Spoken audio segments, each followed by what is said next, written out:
Jeffreys Bay in the Eastern Cape by Professor Mcebisi Mdletyana. Prof, thank you so much for joining us.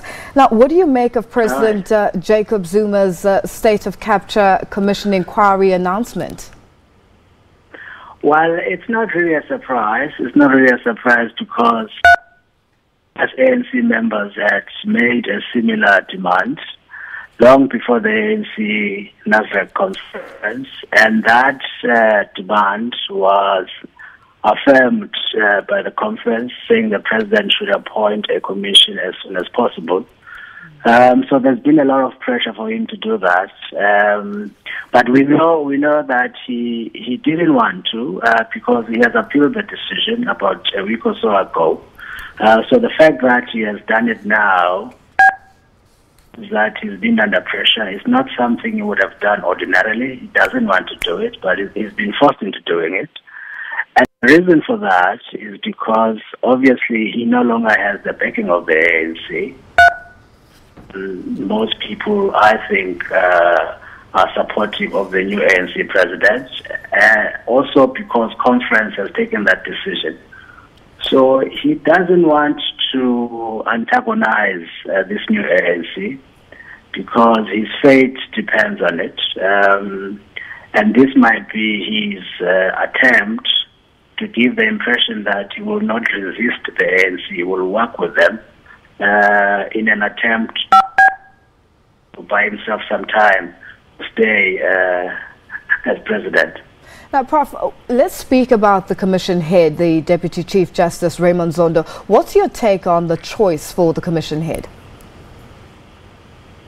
Well, I have no reason to doubt the integrity and competence of Deputy Chief Justice Zondo. The fact that he has been appointed by the Chief Justice Mogoeng shows that the Chief Justice has confidence in him, but most importantly, he is of similar mind as a Chief Justice. They've been agreeing on a number of judgments, the two of them, and they are very close. So obviously, the Chief Justice has massive confidence on him, and the Chief Justice has been very concerned about the state of our public institutions, especially unethical leadership. He's been given a number of talks throughout the country saying we must restore good governance and ethical leadership. And he would have, in deciding to choose who to lead this commission, he would have certainly looked for someone who would emphasize that point, restoring public confidence in institutions and ensuring that we have ethical leadership. I think we should expect nothing short of that from the Deputy Chief Justice.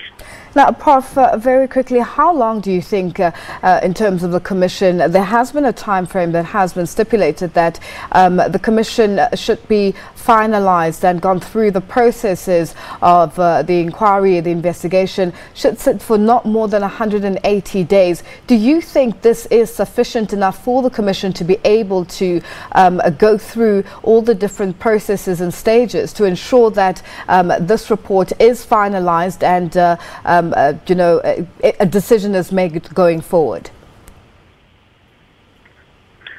Even if it's not sufficient, I'm quite certain that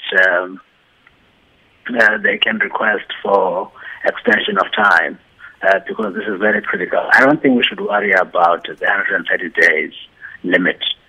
If they require more time, there's no reason why they can't be given. And Prof, very quickly, with regards to the outcome of the inquiry, what are you hoping is going to come out of the inquiry, or what's your take with regards to the commission?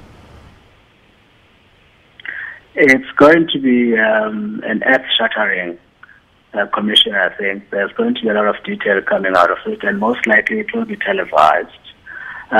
People are still going to be shocked about the extent of corruption within our public institutions, especially the individuals that will be implicated. I think it's going to be a very daunting moment for the ANC because the ANC really will be in the dark when it comes to this. It will depend also on how they react to it, but it will be a difficult time, quite extraordinarily tough for the ANC to handle, because what it would mean also is that they